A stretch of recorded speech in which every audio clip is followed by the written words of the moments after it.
Salut YouTube et bienvenue sur Bingeflixers. Alors aujourd'hui dans cette nouvelle vidéo, nous allons parler d'une série disponible sur Disney+. Il s'agit de Le Patient ou The Patient. Donc une série assez particulière déjà par son format. C'est vrai qu'on voit pas souvent ce format-là. C'est 10 épisodes d'à peu près une trentaine de minutes, sauf le dernier épisode qui est un petit peu plus long. Mais voilà, déjà c'est un format assez particulier et je dois dire qu'honnêtement, ça sert plutôt bien le propos de la série. En tout cas, ça permet en tout cas de nous tenir un peu dans une forme de suspense avec des épisodes assez courts, mais en même temps l'intrigue comme ça est assez resserrée. En même temps, je pense que au vu de la série, je suis pas sûr qu'il y aurait eu assez de choses à dire pour en faire des épisodes de 40 minutes ou de 1 heure, parce que déjà 10 épisodes de 30 minutes ça commence un petit peu à être redondant vers l'épisode 5-6. En tout cas moi j'ai trouvé que voilà, ça perdait un petit peu de son rythme dans les épisodes 5-6 avant de commencer à arriver au début du dénouement, hein, parce que le début du dénouement arrive à peu près épisode 8, on va dire, ouais, vers l'épisode 8 à peu près, on commence un petit peu à voir où est-ce que ça va essayer d'aller. Mais en tout cas, c'est une série très intéressante devant laquelle j'ai passé un bon moment. Voilà, ça se regarde assez rapidement. Et puis c'est original en fait. C'est une série sur un tueur en série, mais qui n'est pas du tout dans les clichés habituels des séries sur les tueurs en série. C'est pas du tout dans le même style, mais vraiment pas. C'est vraiment assez unique dans son style de série sur les tueurs en série. Ça ressemble pas du tout aux trucs qu'on peut voir sur Netflix, notamment Dahmer, tout ça. Ça n'y ressemble absolument pas. C'est vraiment très particulier. Donc en fait, l'histoire rapidement, c'est un psychothérapeute tout simplement qui reçoit des patients pour essayer de soigner leurs troubles, pour essayer de les faire avancer dans leur vie, les faire aller mieux tout simplement, les faire retrouver un petit peu de bonheur dans leur vie de tous les jours. Et il va avoir un patient assez particulier. Ils vont pas très bien au début, ils vont pas réussir à vraiment fortement se lier, on va dire. C'est plutôt assez distant, le patient ne rentre pas vraiment dans les détails. Et au bout d'un moment, le patient va décider de prendre en otage son psy, et là va s'en suivre une sorte de presque un huis clos en fait, où le psy va être enchaîné dans le sous-sol de la maison du psychopathe, et le psychopathe va imposer au psy de lui donner des séances pour essayer de le guérir, pour essayer de le soigner, pour essayer de le faire aller mieux, pour qu'il arrête d'avoir ces pulsions meurtrières où il a qu'une seule envie, c'est de tuer les gens qui sont en face de lui pour une raison X ou Y. Alors au début ils vont essayer de trouver un terrain d'entente. Le psy va refuser de faire ses consultations, et petit à petit il va bien se rendre compte qu'il est contraint, donc ils vont essayer d'avancer dans une thérapie ensemble.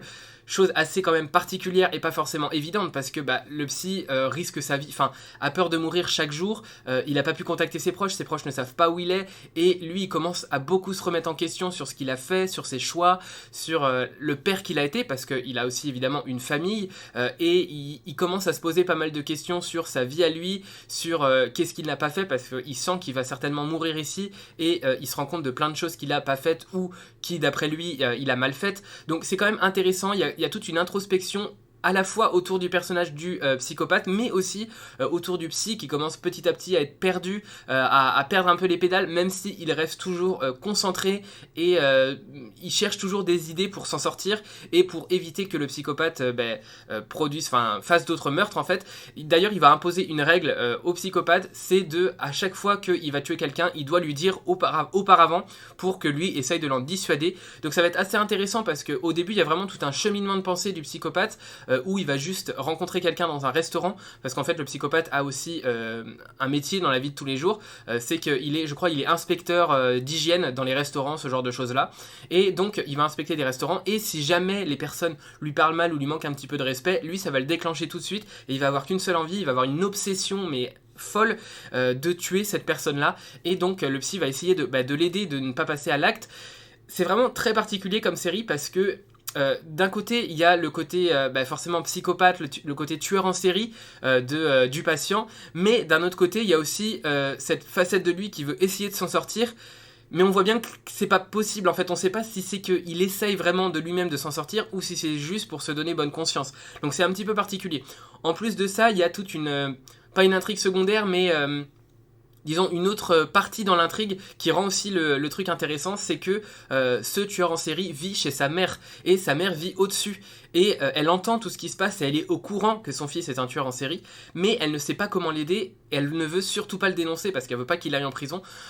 Donc ça ajoute un petit peu à la complexité de la situation, c'est-à-dire que la mère est aussi au courant de tout ça, elle veut que son fils s'en sorte, et on se demande même si c'est pas elle qui a donné l'idée à son fils de kidnapper le psy pour lui faire la psychothérapie. Donc on sait jamais un peu de quel côté est la mère.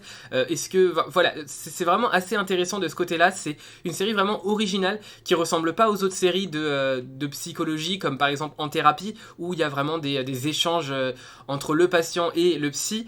C'est vraiment pas du tout dans ce style-là, c'est un style très particulier où il y a une introspection des deux côtés. Voilà, comme je l'ai dit, le psy, il est de religion, je crois, juive, si je me trompe pas, et donc il remet un petit peu en question toute sa vie, toutes ses convictions et tout ce qu'il a pas bien fait avec son fils, parce que son fils, en tout cas dans l'idée que le père s'en fait, il a un peu dévié vers une forme un peu plus stricte de la religion juive, et donc il essaye de se demander qu'est-ce qu'il a pas bien fait, est-ce qu'il a bien réagi à tout, et à travers, en fait, ces introspections sont assez bien faites parce qu'il est lui-même dans sa tête, mais dans une salle de psychanalyse un petit peu dans sa tête, avec quelqu'un à qui il parle, et là on se rend compte vraiment pas des faiblesses, mais enfin si, on se rend compte un petit peu de ses faiblesses, et c'est quand même assez touchant. On arrive à se lier avec ce personnage du psychothérapeute.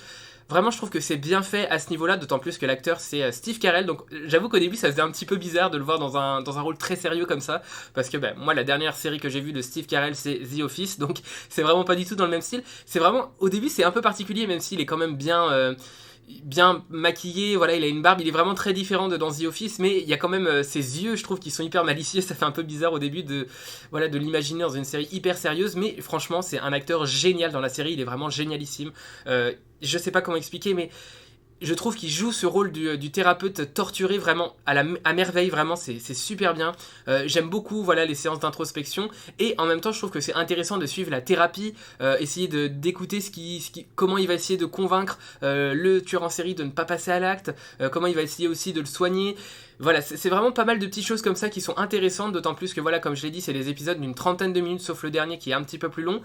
Il y a pas mal je vais pas du tout spoil ce qui va se passer, mais il y a vraiment des côtés hyper intéressants autour de ça. Ça rentre vraiment en profondeur. Alors même si j'avoue qu'un petit point faible, en tout cas à mon avis de la série, c'est, alors comme d'habitude, moi j'adore les liens avec les personnages quand on décrit bien leur background, quand on écrit bien leurs histoires, quand on vraiment développe les personnages comme ça. Moi j'adore. Et là, au fur et à mesure des séances, on va se rendre compte qu'il y a une raison qui pousse un petit peu en tout cas il y a eu des chocs dans son enfance qui l'ont un peu conduit à être comme ça. Et quand il explique ces chocs-là, j'aurais bien aimé, moi, qu'il y ait des petits flashbacks, en fait, sur les moments de sa vie en tant qu'enfant. C'est ce que les séries, il y a pas mal de séries qui font ça, et je trouve ça vraiment hyper intéressant. Ça permet vraiment de se mettre en image ce qui s'est passé, ça permet, je trouve, de mieux comprendre les choses, que là, en fait, on a juste un récit oral de ce qui s'est passé, d'autant plus que c'est un récit oral qui est fait par le serial killer. Donc, est-ce que c'est vraiment la vérité ? Voilà, on sait pas trop. En tout cas, il a l'air sincère quand il parle au psy, mais voilà, on sait jamais trop si c'est la vérité ou pas. J'aurais aimé, enfin, en tout cas, moi j'aurais trouvé ça intéressant de faire des flashbacks de sa vie d'enfant, de son enfance tout simplement, qui nous montrent un petit peu ce qu'il a vécu. Et voilà, je trouve que ça aurait pu être plus intéressant. C'est un petit peu dommage que ça n'ait pas été fait. Ça aurait très bien pu occuper un petit peu plus de temps. Du coup, ils auraient pu faire peut-être des épisodes d'une quarantaine de minutes, même si je pense que c'était pas le but. Le but, c'était vraiment de se focaliser sur la relation entre le psy et le patient, cette relation un peu particulière où les deux sont un peu prisonniers de quelque chose. Il y en a un qui est prisonnier de ses chaînes, et l'autre c'est plus des chaînes intérieures en fait qu'il a. Et donc je trouve que, enfin, je pense qu'ils ont voulu mettre l'accent sur ça, mais moi j'aurais bien aimé avoir quelque chose de plus disons de plus centré sur le background des personnages. Je trouve que ça aurait pu être plus intéressant. C'est pareil, le psychologue le psychologue, quand il parle de ses enfants à lui, oui, on voit certaines scènes de la vie de tous les jours, mais ça aurait pu être sympa aussi de voir des scènes. Alors, il parle de quelque chose qui est arrivé, je crois que c'est la mort de sa femme, et donc la mort de la mère de son fils, évidemment. Et je trouve que ces moments-là, ça aurait pu être mieux illustré à l'écran. En tout cas, je trouve qu'on aurait pu faire des petits flashbacks comme ça. Après, c'est vrai que ça risque un peu de nous sortir du huis clos, mais voilà, personnellement, je trouve que ça aurait pu être intéressant. En tout cas, c'est une série que j'ai quand même bien aimée. Donc, je le répète, le titre c'est The Patient, donc le patient, disponible sur Disney+. C'est une série, je crois, FX. Donc voilà, c'est vraiment une série intéressante à regarder, qui occupe 2-3 soirs. Voilà, c'est pas très très long à regarder, mais franchement, on passe un beau moment. D'autant plus que si vous aimez les séries un peu psychologiques, qui tournent autour de la psychologie, qui essayent de rentrer plus en profondeur dans la psychologie des personnes, personnages, voilà, c'est quand même assez intéressant cette relation entre le psy et le tueur en série. C'est quelque chose personnellement que j'avais jamais vu, mais qui suscite quand même un certain intérêt, je trouve. En tout cas, c'était très intéressant et divertissant à regarder. Voilà, je ne sais pas si vous avez vu The Patient. En tout cas, si c'est le cas, n'hésitez pas à me faire part de vos avis dans les commentaires. C'est toujours un plaisir pour moi de vous lire. Et je vous dis à la prochaine pour une prochaine vidéo. Salut YouTube!